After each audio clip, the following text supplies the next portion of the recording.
And I'm just telling you, we need to let our light shine. In the voting booth, at the water cooler, every place you go, in your neighborhood.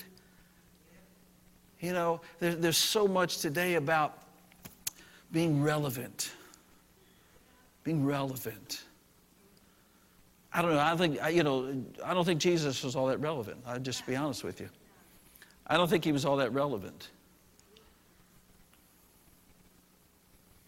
You know, when you say to a crowd of people, I mean, here he is, he's gathering, this big crowd. He's got his mega church going, man. It's just going. Just thousands of people, they're listening to him, Blessed are those who mourn, for they shall be comforted. Man, it's like, hey, this is good stuff. I like this. This is really good. I'm getting the tape of this one. This is really good stuff.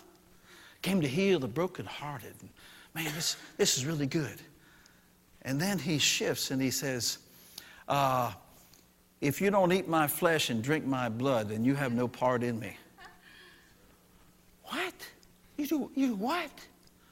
Or when he says to the highest ranking religious leaders of the day, he says, you guys are just like dead, empty sepulchers.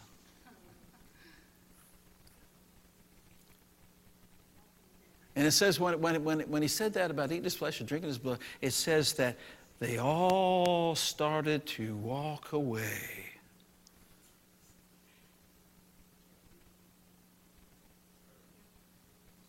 See, now today, you would expect him to say, oh, wait a minute, I didn't mean that. You just didn't understand me. Don't leave, don't leave, don't leave. Oh my God, I see tithes going out the door. I see offerings going out the door. Oh my God, how are we going to pay the bills? How are we going to turn the lights? Oh my God, I didn't mean it. Come back. But instead he says to Peter,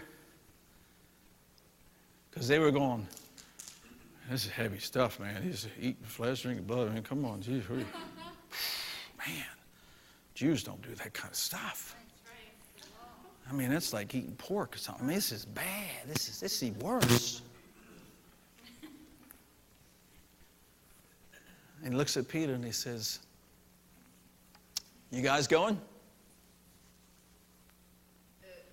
Because there's some others, right. There's some others in the wings that I can use them. If you can't handle this, you can go. It's okay. There's the door.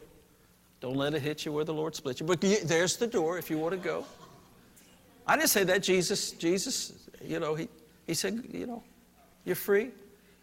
Peter had enough sense, even though Peter messed his stuff, his mouth up many times. He said, you have the words of life.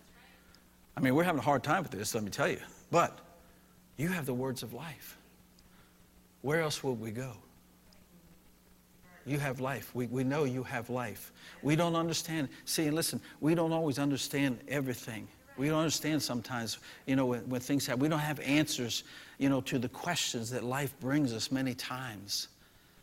But we still have to come back to the fact that you have life. You've given me life, and you are life. And I'm going to trust you no matter what it looks like, and no matter how many questions come to mind. I'm going to trust you. I'm not leaving you.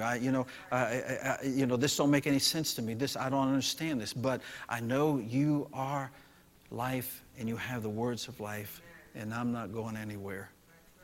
I'm going to trust you no matter what I see.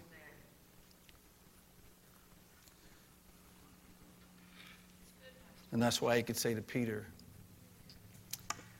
you've been a little rock, but upon this rock which you just declared, that who I am, that I am the Lord, upon this rock, upon this revelation, upon this understanding, I'll build my church, and the gates of hell will never be able to stand against this church.